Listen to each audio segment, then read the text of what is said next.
Welcome to the Career Now podcast. I'm your host, Jed Lea-Henry, and on today's show we have Alexander Dukalskis. Alex is an assistant professor at the School of Politics and International Relations at University College Dublin. He is also the author of the book, The Authoritarian Public Sphere, and focuses his research around the issues of transnational justice, Asian politics, international human rights, and specifically authoritarian states and systems. And so, of course, naturally, Alex's work has found its way towards North Korea. Because in many ways, North Korea represents an outlier in terms of authoritarianism today. It sits in rarefied air in terms of its isolation, its supervision, and its ideological control. But interviewing North Korean defectors, Alex has managed to build up a very interesting picture of just what is happening inside North Korea, and how the state intrudes into the lives of its everyday citizens and controls their behavior. And perhaps also more importantly, the tools in which the regime are using to do this. How they have responded to changes on the ground, the various controls that they are choosing to use, and at which moments they are pushing back upon their own citizenry. Or in the opposite, adapting what they can't change and co-opting those changes as part of their own ideological control. And it is the everyday aspect of people's lives in which this is all too commonly felt. The Inminban, these small collections of families, are charged with their own self-control, and this is an incredibly effective tool inside North Korea. The idea that it's just too difficult for the state to intrude into all social behaviors. But if you can get North Korean citizens to police themselves, and then report those findings onto the police and the authorities, then you are creating a safety net for your own regime, and a much less capital-intensive form of repression, and one that has social sustainability to it. And if you tack onto this, the punishments that the North Korean regime uses, guilt by association, inherited crimes, and often outweighted punishments in terms of what are often minor violations. From this, you can begin to get an understanding of what the regime fears, how much they insist on control, and how such outweighted punishments might limit the behavior of people, even if their chances of being caught are incredibly slim. But of course, one of the most important aspects of North Korean life, for anyone that has studied the topic, is the understanding of ideology. And this is one of those things that the effectors often talk about, but most people seem happy to ignore. That is just how pervasive this ideology is and how widely believed it is. The North Korean regime has been incredibly successful through its propaganda in indoctrinating its own citizens, from cradle to grave. So much so that those people defecting often talk about the one thing holding them back, not so much being the fear of being caught, but rather the realization that they will betray their own country. But this isn't all one-sided. Things inside North Korea have been changing, and the authoritarian rule has been slipping. And this is no better felt than inside the shadow economy, the marketplaces, and the emerging capitalism. This has been a bottom-up marketization, not something that the regime chose to bring in, but something that was forced upon them, and now in which, in many ways, they no longer have control of, and they no longer have the capability, it seems, to shut down. In this change in life, you can see a disregard for the rules, a disregard for that same ideology, and in some ways a contempt for authority. But this might also just be a dualization of Korean life, a type of cognitive dissonance, whereby all these things are possible, and whereby on the other hand the regime and its authoritarian control holds just as strongly as before. One does not necessarily imply the other, but it does pose a series of interesting questions. Just what is this doing to social hierarchy inside North Korea? Does the type of corruption that has come along with this capitalism necessarily weaken the regime? And as more and more people begin to speak out the sides of their mouths and use words as double meanings to, in many ways, criticize the regime, is this having, even in the most minor of ways, a slow but effective corrosive impact over the Kim dynasty's control over the North Korean people? There is just so much to unpack here, and from here out I'll let Alex do that instead. But I do need to stress there's so much more I wanted to ask in this podcast, so much more detail that we could have gone through. So please go down below and read the links provided and read Alex's book. Now on that, this podcast is entirely funded by you, the listener. So if you do want it to continue, please consider donating at the Patreon account or the PayPal link attached below. Or you can simply go online and like this podcast, share it with your friends, or comment on its various links. All the help is greatly appreciated. On that, and to talk us through the everyday authoritarianism inside North Korea, this is Alexander Dukalskis.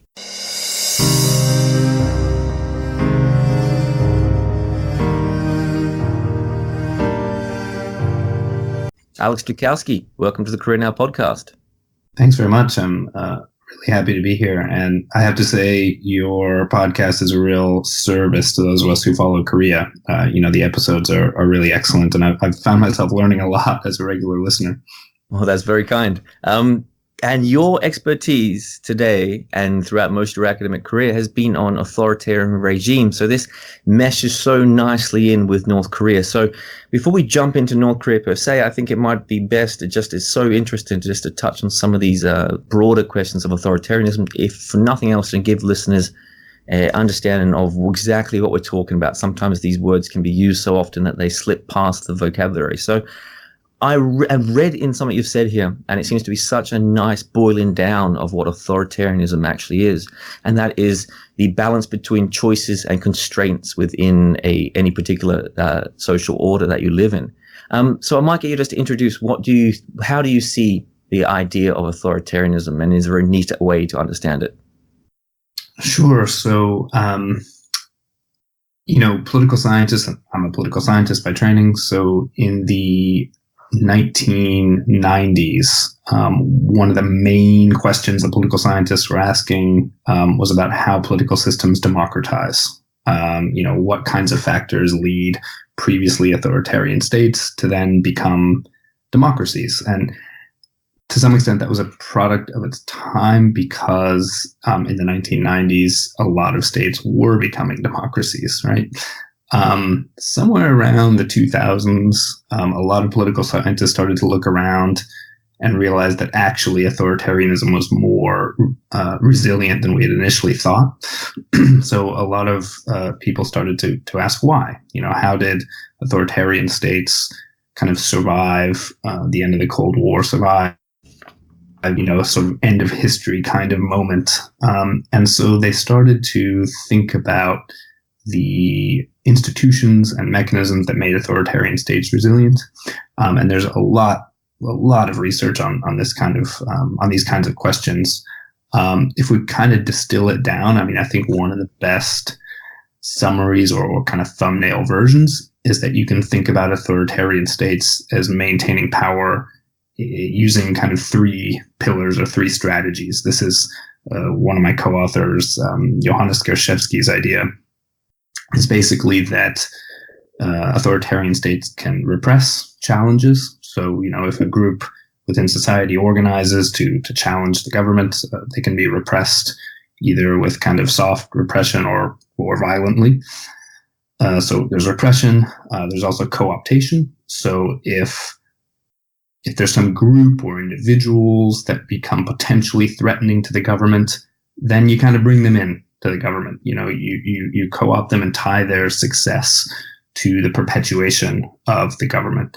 I think one of the most famous examples of this is the Chinese Communist Party welcoming entrepreneurs into the party through the three represents theory.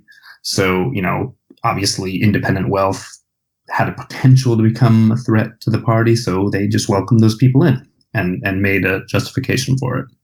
So repression, co-optation, and then one that became the third pillar is legitimation. So in other words, governments give some reason or rationale for why it's appropriate and justified that they get to rule. In democratic states, the legitimation, the justification is procedural. If you don't like the people in office, you can vote them out the next time. Authoritarian states can't take that kind of justification too seriously, so they can't rely on it too much. Although many do try to kind of simulate compliance with democracy. So they might make their rationale or their legitimation on nationalism or personality of the leader or economic performance or any number of other things. So to me, when I'm thinking about authoritarian states, I'm looking at the kind of processes and the balances between those kind of pillars, and that's sort of looking at it from above. When we're thinking about, I think that the thing you referred to of choice and constraints, there I'm trying to think about what this looks like from the perspective of kind of everyday citizens in an authoritarian state. So from that particular ground in there is a couple of questions more on the topic before we jump into North Korea. And I just ask them because they do expound the North Korean question a fair bit. And that is the idea, I suppose many people look at North Korea and they don't see open examples of protest or dissent. It's not as clear. And maybe that's a lot of that is media blackout, that we're just not seeing these things if they do happen. But it certainly seems to be a case where if there is dissent, it is being squashed very quickly. And you've used a couple of a term, and I might get to introduce it now, that will later go on to describe North Korea, and that is the idea of dualism, the idea inside a society that just because what you're seeing can be quite unrepresentative of the minds inside the country. Yeah. So, the main example that I know of, and that I know a lot of your listeners will know of open resistance to the North Korean state in recent times, or at least a policy of the North Korean state, is the 2009 currency revaluation, where essentially the government became worried about the independent wealth that market vendors had accumulated. And so the response was to revalue the North Korean currency by basically taking a bunch of zeros off of the end of it. And so what that does is, that instantly devalues the savings that people have accumulated. And in order for that that's a kind of mechanism that other states have used as well. So in order for that kind of strategy to work, it has to be a surprise, or else people are going to, if they know in advance, they're going to change their currency into other denominations or sell it or do whatever they have to do. So it has to be a surprise. It has to be sudden. And so indeed it was in November 2009, and ordinary people were really upset. So there's a fair amount of evidence now that people were, taking anti-government kind of protests in a sudden, spontaneous kind of way. They were burning currency. They were shouting things against the government, and these sorts of things are extremely rare in North Korea, as far as we can tell. So that's the one kind of main open example of resistance that I know of, at least in recent times in North Korea. But that doesn't mean that all North Koreans support the state or support the party or Kim Jong-un.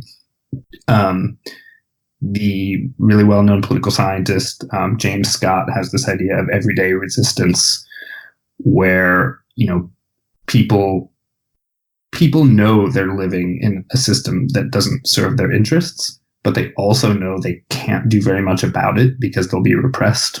And so instead of openly protesting, which they know in most cases is going to be doomed to failure, they take other less detectable, uncoordinated measures in order to resist. So they tell jokes about the leader, they pilfer from the state economy, they might dissimulate their true beliefs in the presence of power holders. And so these kinds of activities are really difficult to detect. They're really difficult to study, especially in a case like North Korea, where you can't go and spend time there in any kind of unfiltered way. Scott he came up with this idea after spending 2 years in a Malaysian village, and you just can't do that in the case of North Korea. So it's a challenge to study this kind of stuff, but I think it's important because the absence of open resistance does not mean that does not necessarily mean that everybody consents to the rule of the government. And so that's sorry. Go ahead. No, on that question of the difficulty in studying North Korea, there is another thing that comes up, and I suppose this is an issue that touches most people that try to get what you have done, a really inside look at what is going on the ground in North Korea, and that is a study of just how you get your information. And of course, a lot of this must in many ways come from defectors. but that is a fraught process in itself.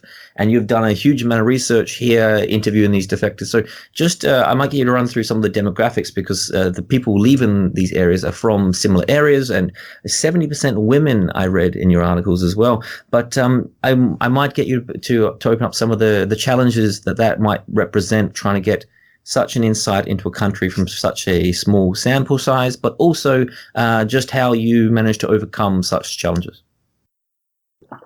Well, I'm not totally sure I overcome them entirely. It's really difficult to get information of this sort about North Korea. So the strategy that I took for a few different research projects is to interview North Koreans who live in South Korea.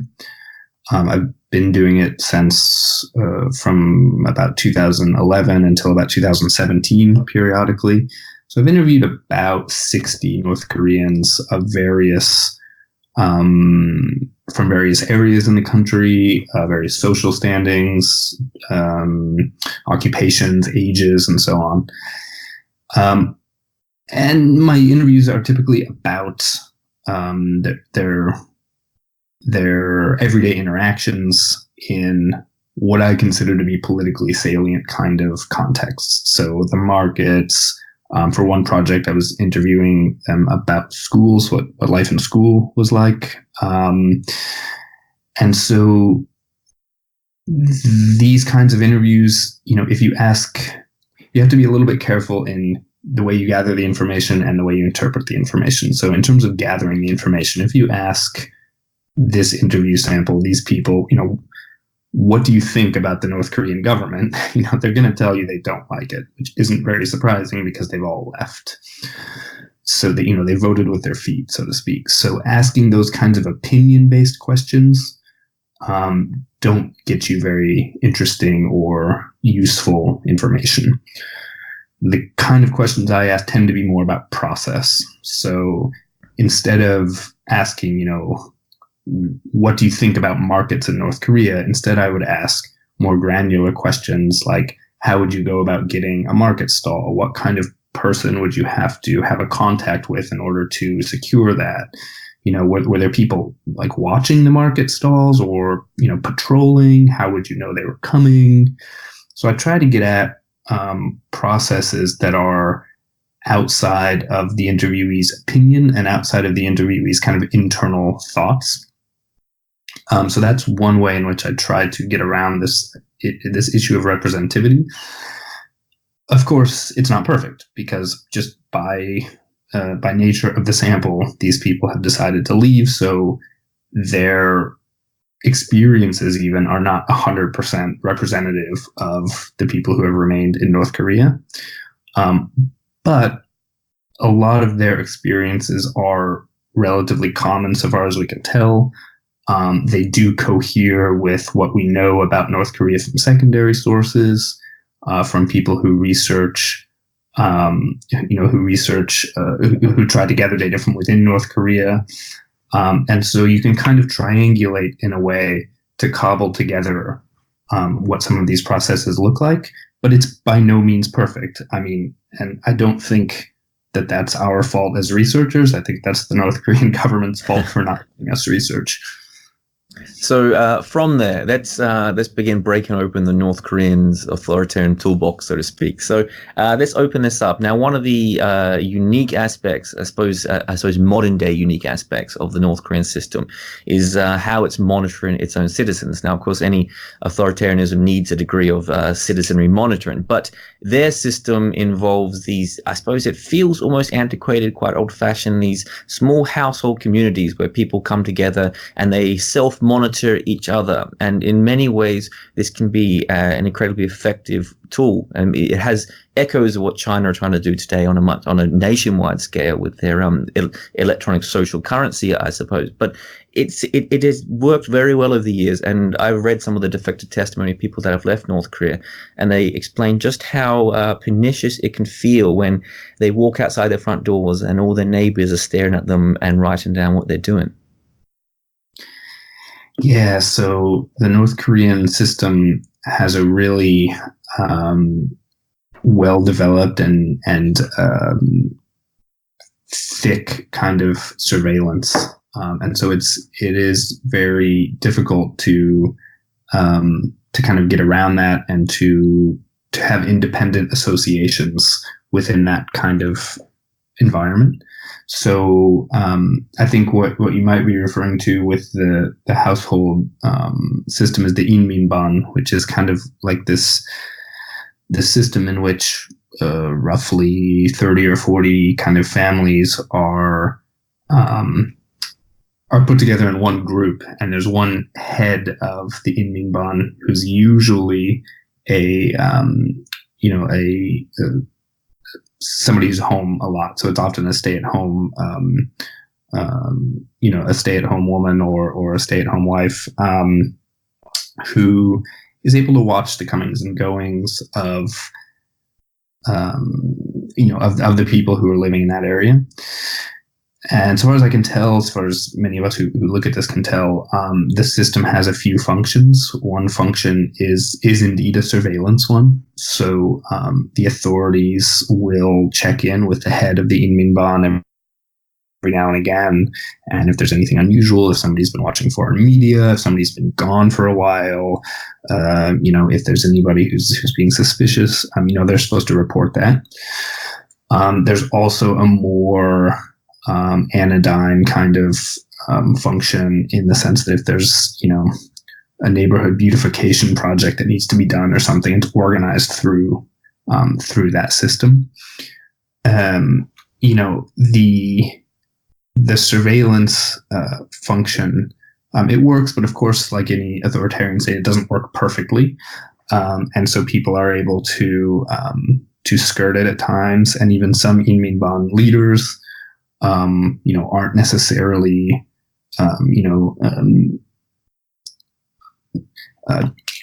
really energetic or enthusiastic about the government. So some of them are just doing it because it's their job. So it varies subnationally.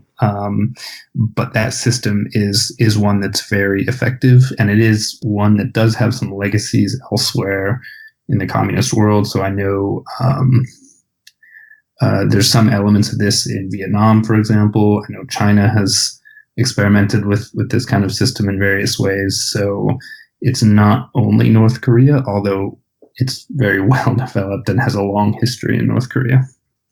And another aspect of this, which I suppose goes along with that idea of punishment, and so inside North Korea, people, at least the punishments, at least from my understanding, have been moderated over the years. So it's not quite the level of punishment you might have had in the past for crossing the border or having access to foreign media, so to speak.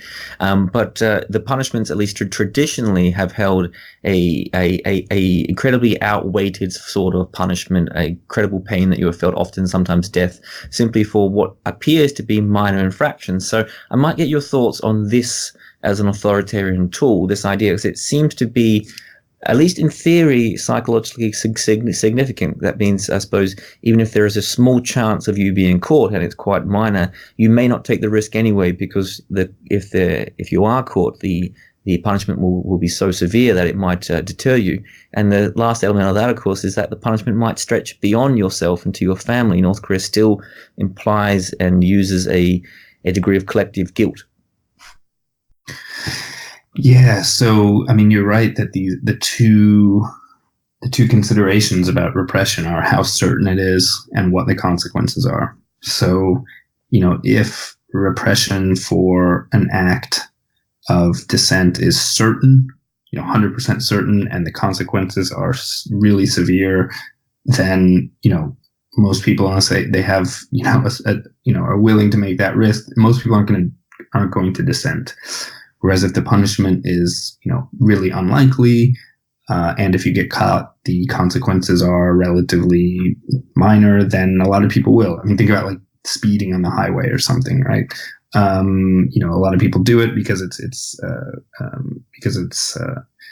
not likely you'll be caught, and even if you are, you pay a fine, right? So somewhere in the, those two kind of bars, if you will, like oscillate. And so at some times in North Korea's system, punishment has been really severe, and more certain that you've been caught. And at other times, for example, in the 1990s during the famine, it would be a lot less likely that you'd be caught. And even then, the punishment might be less severe. So it varies over time.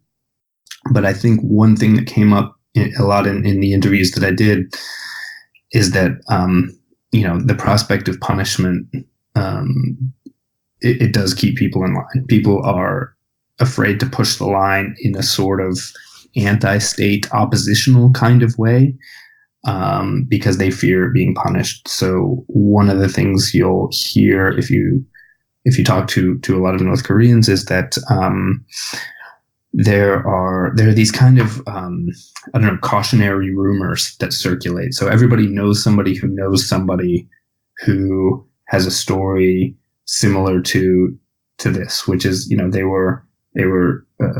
they had too much to drink and they said something bad about Kim Jong-il or Kim Jong-un and they got sent to a camp. Now, whether they actually know that person, I don't know, or whether whether that actually happened, I'm not sure. But those kinds of stories, almost everybody has one. And so they kind of function as a sort of control mechanism for that cautions people, reminds people that they need to be cautious when they're talking about when they're talking in public or in places they could be overheard. The surveillance system in terms of punishment is interesting. I mean, one of the things that I asked in the most recent round of interviews is, when people defect, their families then come under suspicion, and so, but we're now in a situation because of technology where a lot of people in the South can still talk to, or through various networks can talk to their friends and family in the North occasionally. And so what we do know is that a lot of North Korean defectors are leaving these days because their family is in the South. So they want to, reunite with their family. And so those second wave of people that are leaving do report that they were under more surveillance, or at least they perceived themselves to be under more surveillance after their family member had defected. And even I interviewed one Inminwan leader who somebody from her neighborhood had defected. And indeed, she reported that the state officials did check in more regularly with her in order to monitor the family of the person who had defected. So these kinds of punishments, they do extend to, or the suspicion is cast more on the family as well. Another question in this, and another aspect of that is, I suppose, in some ways ubiquitous to every authoritarian regime, but unique in its own particular way to North Korea, is the concept of ideology and the role that plays inside the country, and how well it is indoctrinated into the minds of everyday people and how deep they hold that. So before the punishment comes, there is a hope inside the North Korean regime that people never get the question. They never have the will or the impetus or even the opportunity to commit such crimes, that they will simply stay in line because they buy what the regime is telling them. And I might get you to open up how you think, how pervasive and how successfully North Korea have done this, because through your defector interviews, and I've seen this in other people's defector interviews as well, there is often a sort of a lament in people's voices when they say, for most of my life, I just believed it, I accepted it. And then some moment will come around that might change that. But they will often look back and say, for almost every minute of my life in North Korea, I considered this sort of thing I'm doing now to be a betrayal. So they were absolutely 100% sucked into the ideology.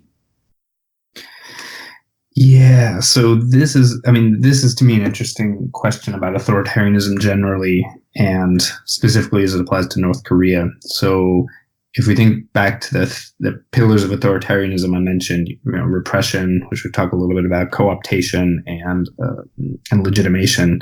I mean, ideology is one of the ways that authoritarian states try to legitimate their rule. So, the communist world, for example, the rationale for authoritarian rule was, we're leading you towards this utopia in which we'll all be equal and the state will melt away, and so on. So there has to be some rationale, and ideology is frequently one of those.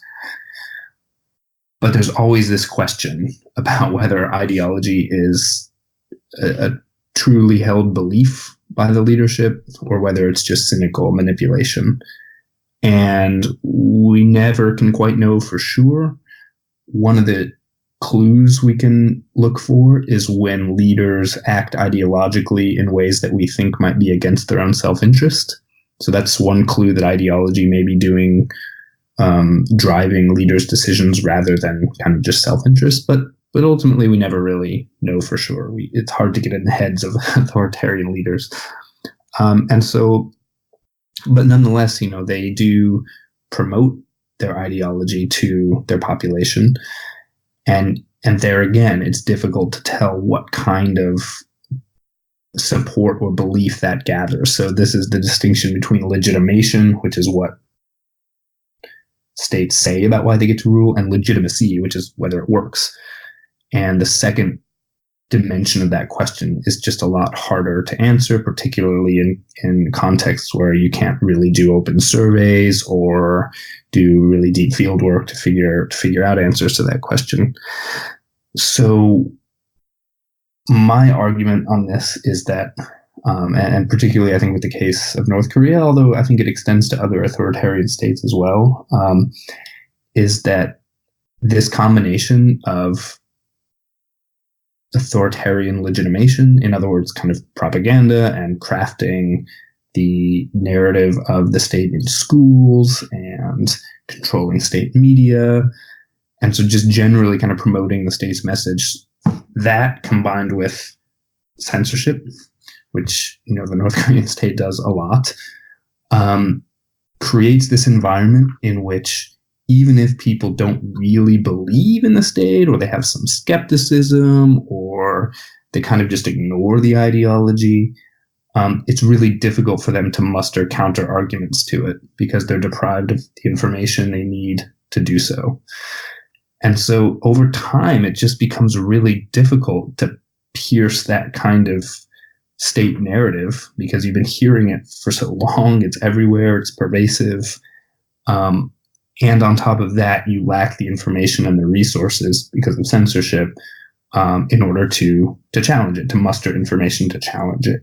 So, I mean, just as you said, what a lot of people end up doing, I've found, is in the North Korean case, which is admittedly an extreme one, but still, what a lot of people end up doing in that case is comparing the state rhetoric to their own experience. So, you'll have people tell you that, over and over again, the government tells us we're leading to, we're being led to a socialist utopia. But, I look at my life and year to year, things aren't improving. And in fact, they might be getting worse. And so people look at the promises that the state makes and they compare it to what they can see. And they are able to detect many people, or at least some people are able to detect that they're being lied to. These days in the North Korean case, a frequent indicator or something that people point to is, goods from China that are coming into the country, which are, of better quality and they're cheaper and so on. And so people think to themselves, or they mutter with one another, well, China's a communist state. Look at how rich they are. Kind of, why can't we do the same thing? And so those kinds of little moments are ones in which people can see a discrepancy between reality and what the state is telling them.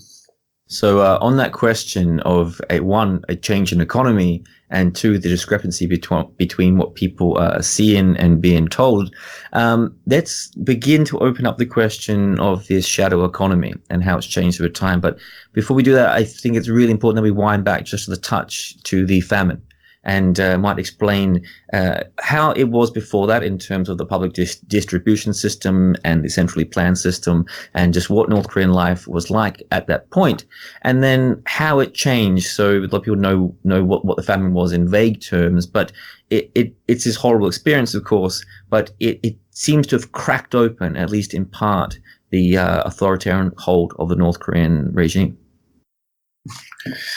Yeah, so you've had a lot of interesting guests on your podcast talking about these kinds of issues as well. So I would recommend to your listeners to listen to some of the previous episodes on this. But my understanding before the famine, North Korea was a centrally organized, centrally planned economy in which citizens received their necessities through a rationing system. So they received their food and their the things they needed in their daily life from the government. And it varied depending on where you lived, what your occupation was, what your age was, and so on. That began to be really strained in the late 1980s and into the early 1990s. And then with the collapse of the Soviet Union, it became a catastrophe. It became a disaster. So essentially the public distribution system more or less stopped working. So all of a sudden you had a population of people who were used to receiving these daily goods and necessities to survive. It stopped. And so what did people do? Of course, but they turned to the markets. They turned to bartering, pilfering, growing food in the countryside, doing what they can to survive in really terrible circumstances. The most, important outcome is, estimates vary as they always do with famines, but is that a lot of people died from starvation and starvation-related diseases. There's a lot of research by demographers trying to understand exactly the scope of the famine, and they're doing excellent work trying to figure that out. But there was a lot of death and suffering. What happened, as a secondary effect, is that the capacity of the government, if it didn't break down entirely, it was really damaged. So, from a ground level, interviewing teachers and students who were in North Hamgyong province, for example, during that time, they reported, people just stopped coming to school. They stopped coming to work because they spent their days trying to gather food in order to survive. And so, state capacity really was strained, and in many areas of the country broke down entirely during that time. So what that meant is you had a situation in which society had organized itself in order to create markets, create networks of bartering and trading and things like that, and a state that had no better solution to feed people. And so those market mechanisms entrenched themselves over time, and the government had no real better solution in order to feed and clothe the population. So they kind of tolerated it. And, even though ideologically and from a control perspective, the government was clearly uncomfortable with the market, they tolerated it for strategic reasons, I think, on the assumption that they would be able to rebound and squelch it later. But that becomes really difficult to do because people develop self-interests and entrenched interests around the market that then become increasingly difficult for the government to control or squelch. And indeed, some agents of the state then develop their own self-interests in the market. So think about the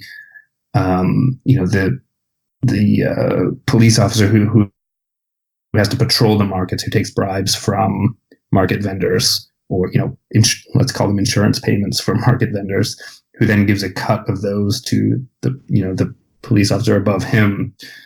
Well, then you have situations, a situation develops in which people have a vested interest in the maintenance of the market. So then it becomes even more difficult to repress.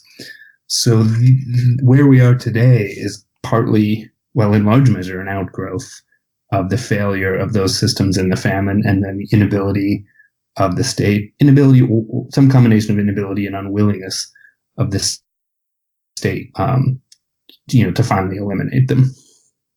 So that market, and as you mentioned at the very start of this podcast, the idea of co-opting a movement as a tool of authoritarian control, that, as you mentioned, there's something that North Korea seems to have tried to have done here as they lost control of the markets themselves. But I might get you to take us back to that moment in 2009, actually, because this is one of for yourself and for many people out there who follow North Korea and North Korea in terms of its authoritarian structure, this must have seemed like an absolute shock, an absolute turn up for people's minds. So throughout the famine, there must have been some dissent that we weren't seeing, but it seemed to be more of an organic change, as in we not being provided what we needed, and so we're simply just going to move on without the state.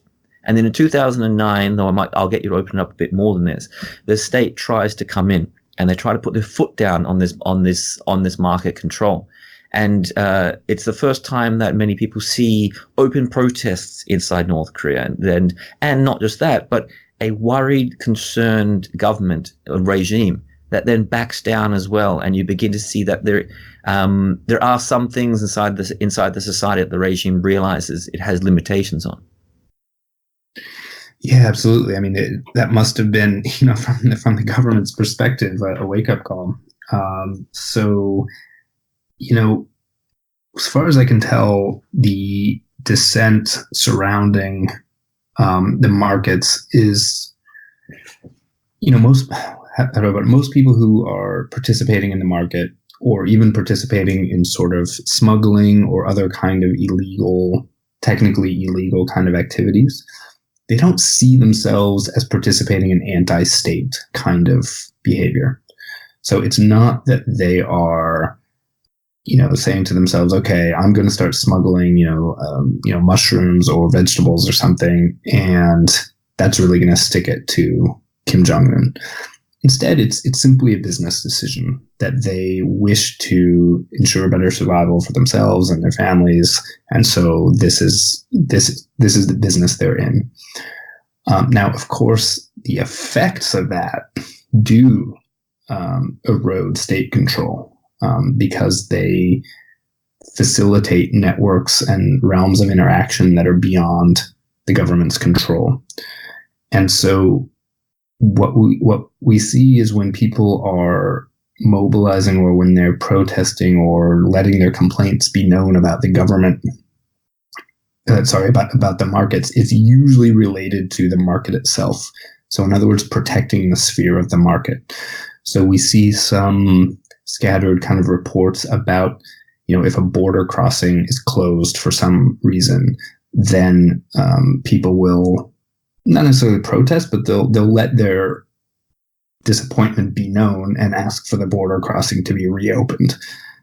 In cases like that, their demand is not bring down the party or change the government, much less, let's have democracy or something like that. It's more restricted and simply asking for or demanding that the market access or the border post be reopened. And we see, like I said, we see scattered reports of that still, up to today. How common they are, I'm not entirely sure. But the 2009 event was different in the sense that it was nationwide. And we saw people speak against the government in ways that they hadn't before. So this wasn't just, or at least that we know of. So this wasn't just, we need to be able to continue to work in the markets. This was people expressing their displeasure openly and publicly with the government, which in a case like North Korea, where returning to our earlier discussion about repression, where the repression can be quite severe, even if not guaranteed in all cases, that's an enormous risk. And it seems like enough people took that risk that they that the government stood up and noticed, and if memory serves, apologized, and that they executed the architect of the ostensible architect of the reform, and backed off of its repression of the markets, and so. It was a really serious moment in contemporary North Korean politics, I think, and one that probably made the government think twice about firmly repressing the markets again.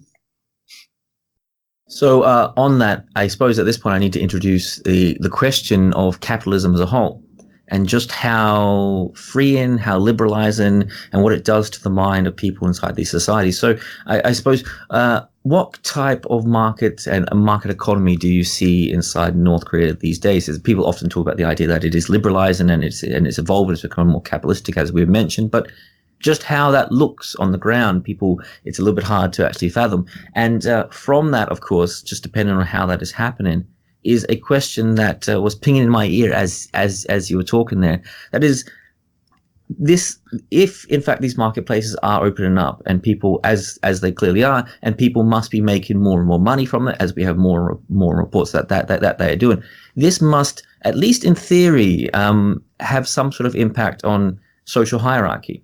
So if the old system, people are born into their structures of superiority, over time, if those structures of superiority don't bring increased wealth and affluent lifestyles, in fact, the lower classes are overtaking them in what they can afford and how they can live, then this must do something to the internal structure of a society. So I wonder how you see that inside North Korea. Yeah, I mean, these are all really interesting questions. So, I mean, the kind of capitalism we're seeing develop in North Korea, I mean, I think the first thing to say is that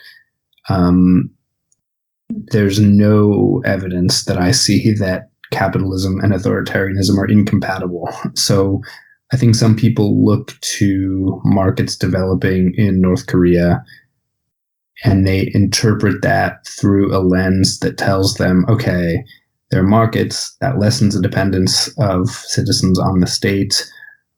Therefore, people are thinking independently.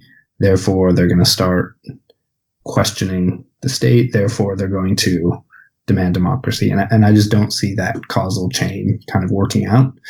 There are plenty of examples in which nascent capitalism or even full-fledged capitalism sits alongside authoritarian politics just fine. And in the North Korean case, you just have to look next door to China, which of course is not fully capitalist, but openly embraced, large elements of a market economy, and not only is not liberalizing, but is becoming more authoritarian. And so I think some people interpret the markets a little bit wishfully, and so I think it's useful to be careful in thinking about that relationship. But what I think is certainly happening is that the markets are changing or reshaping the relationship between many North Korean citizens and the state. That doesn't mean authoritarianism is going to go away, but it does mean that it's in altered form.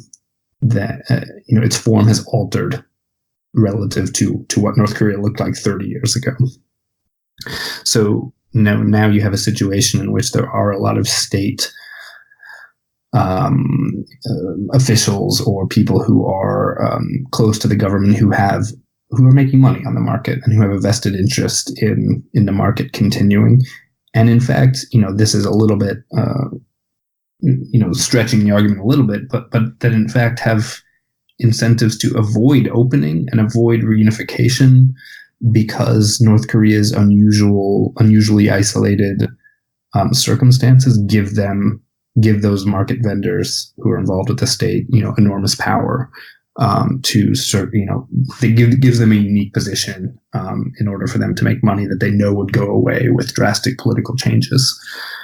And so the relationship between the markets and authoritarian resilience, I think, is one that is more about reshaping the relationship and changing the character of authoritarian rule rather than breaking it or anything like that.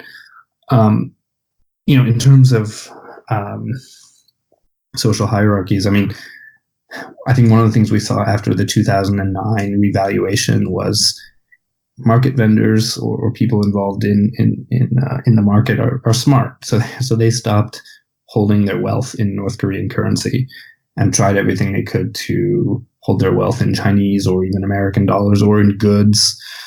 And so that, while the state is adapting to the market is adapting to the state as well.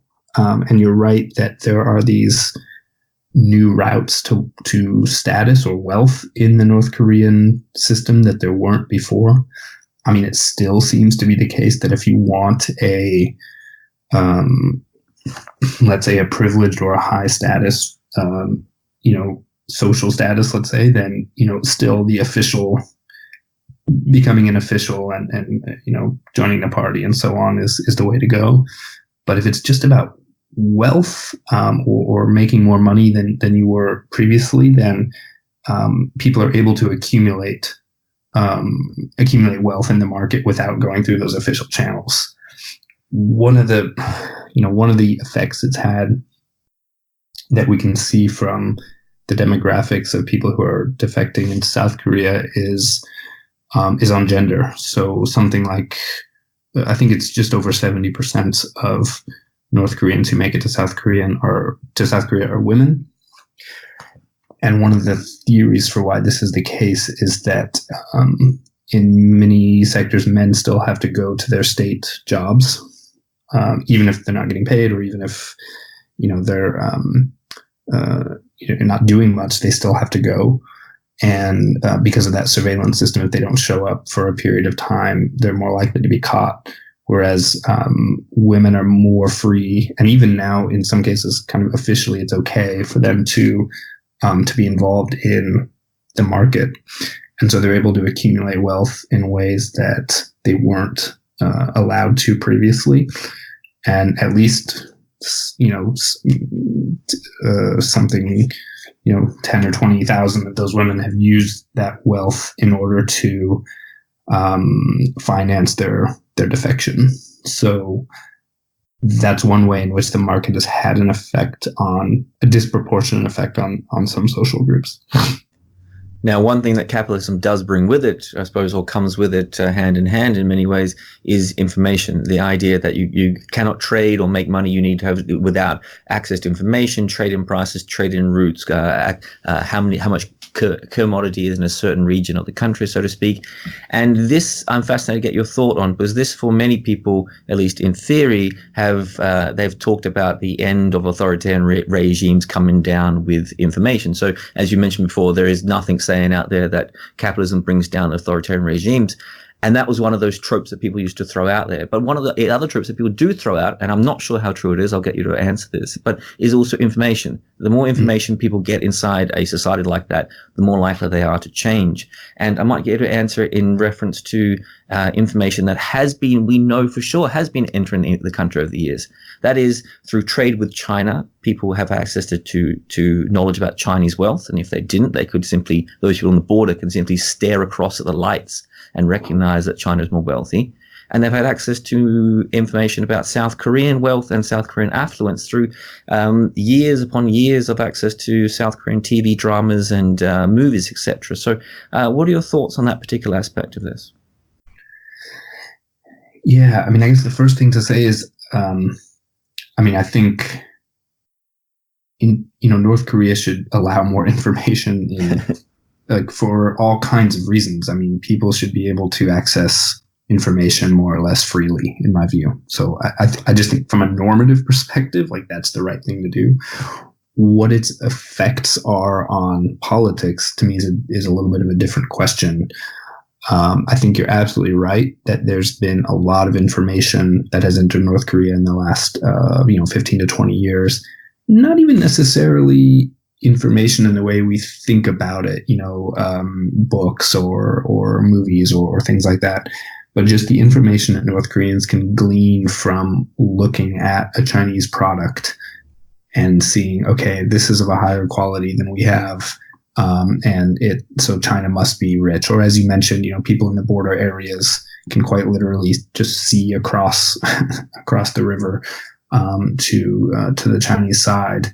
I was in the Chinese border area, a while ago, and just as a tourist and just snapping some photos, and it's remarkable how close some areas of China that are highly developed are to North Korean farms, where the farmer is still using an ox, and the field looks maybe not quite as developed as it could.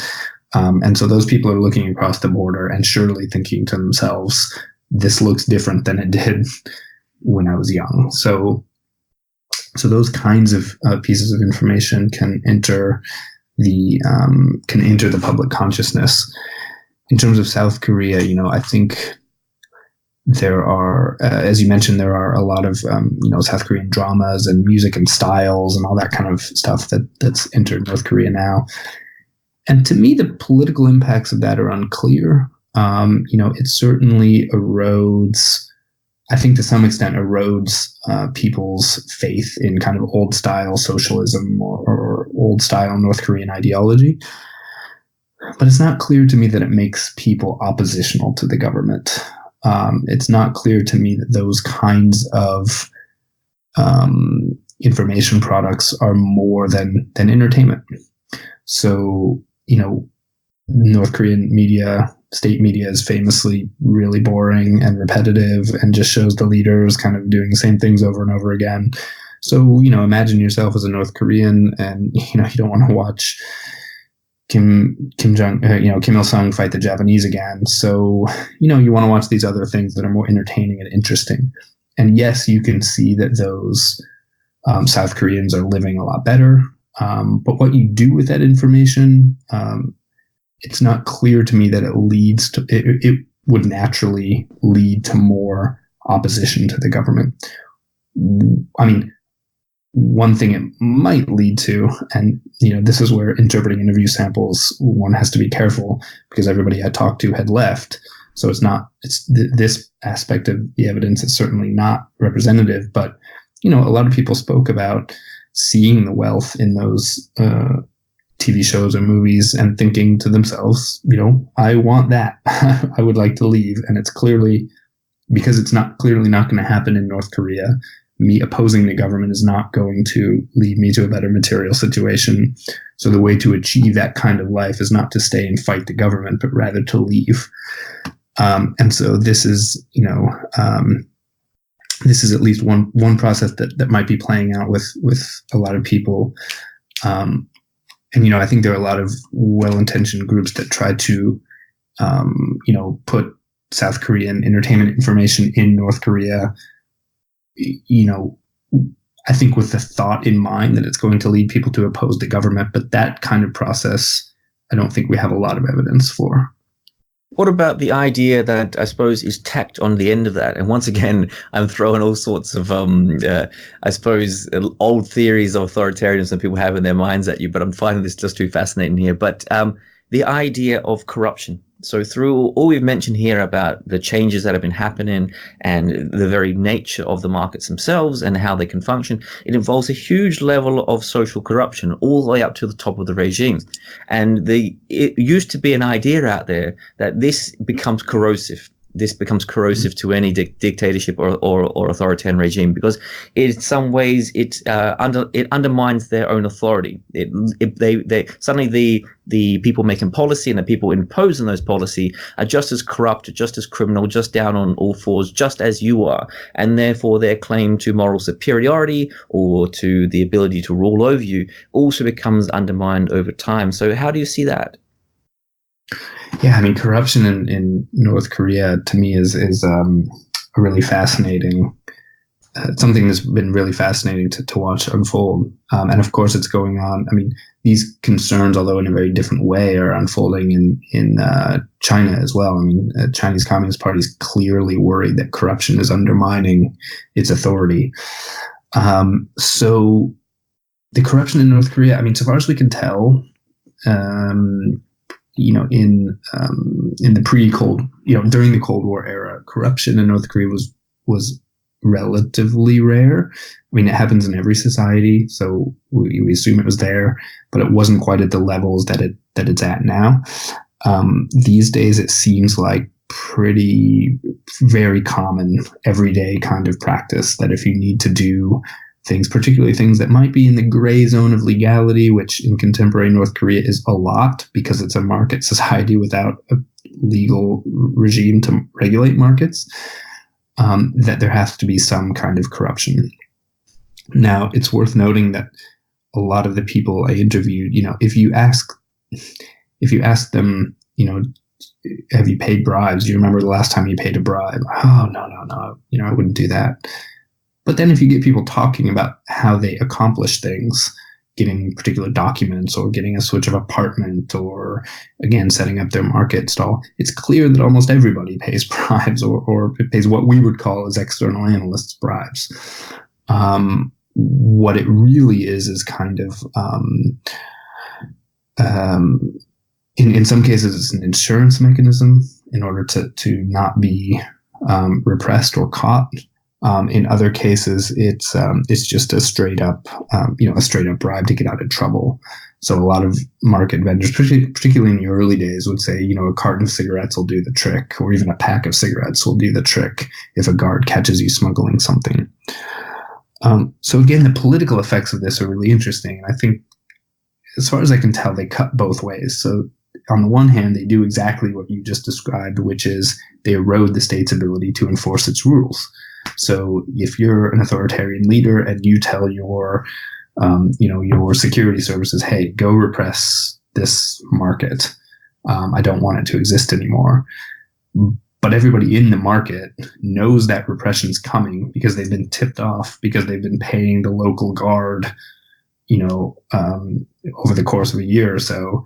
Then that repression is not going to be very effective because the market vendors won't be there on the day that the repression is meant to happen. And so in that sense, this kind of widespread corruption clearly undermines the state's capacity. So that's on the one side. But on the other side, it gives a lot of people who are part of the government or part of various constituent elements of the state a lot of vested interest in the perpetuation of the government. So, if they're making money or, however little, if it's improving their daily life, then they're likely to just kind of continue and see incentives or have reasons in order to not oppose the system. And so it cuts both ways, I think, and how it's going to play out in the long term, I'm not entirely sure. So I'm glad you touched on that. So as a final question here, I might bring it into the idea of the mind itself. Now, a lot of things that have been come through a lot of your research here has been the idea that inside North Korea there's a lot of doublespeak. So you interview these defectors that have left, and they will say these things that seem very impressive at first glance. Things like they would say in public, "May war break out," and it sounds like it has a double meaning. What if any official person or someone's trying to report them hears it? They're simply saying, "May war break out, and we can conquer and we can defeat the Americans." But what they're really saying is, damn this country, so many things are going wrong. And you mentioned a lot of this doublespeak throughout a lot of your research here. So I wonder how you see this sort of griping, because it can be in many ways representative of huge dissatisfaction and a growing openness and willingness to risk offense and risk their own place inside society. Or it can just be in what most people's minds are. They complain about the jobs, even though the jobs are not that bad and they don't have a plan to change them, or they complain about their football team, even though they're not going to change allegiances. So how serious do you see this sort of doublespeak, and specifically the doublespeak that is coming out of North Korea these days? Yeah, I'm so glad you mentioned that link with how, how most of us think, because so often when we encounter North Korea in public discourse, it's about the nuclear program or about, how, irrational or cruel the dictator is. And I think it's useful to be reminded every now and again that the people living in North Korea are ordinary people who are doing the best they can in difficult circumstances. Some people are, just like the rest of us, they have complaints about their situation and at root, want their lives to improve and want the best for them and their families. So I think humanizing North Koreans is really important, because it's often missed out in public discourse. And again, I think part of this, we academics pick on journalists a lot, and I don't think it's necessarily journalists' fault. I think it's the North Korean government's fault for not letting ordinary North Koreans talk to the rest of us in unfiltered ways. But coming back to your more specific question about these gripes and complaints, I mean, these are instances, I think, of what we were talking about earlier, which is James Scott's everyday resistance. So people know they can't openly protest in most cases, so they grumble and complain. And the effects of that are unclear. Scott has this famous analogy where, we as social scientists, pay attention to, if you observe a shipwreck, for example, it's a big event. It's something we as social scientists would view. The analogy would be like the revolution or the coup or some big visible event. But when we're looking at a shipwreck, we don't pay attention to the millions of little processes and organisms that made the coral on which the ship ran aground. And so the social science equivalent is we don't pay attention to all these little processes of griping or subtly eroding the government's control that led to the revolution or the coup or the thing that we as social scientists study. And so understanding these kind of little everyday interactions and everyday processes, I think, tells us something about the stability or the resilience of authoritarian rule in a case like North Korea that's politically very tight and restricted. I'm not in the prediction game. I'm particularly hard to North Korea. I would never want to stake my my career on saying North Korea is going to collapse or North Korea is going to survive or anything, because those things always make whoever says them look foolish years down the road. But what I will say is that the relationship between the citizenry and the North Korean government, I think, has changed enough that there are more openings and more gaps in the state's control, and more skepticism about the government. I think that if there were to be some kind of big event or some kind of big process that would test the government's resilience, I think it might have a harder time reasserting control. But again, that's not a prediction. That's just something that I think I see as a possibility.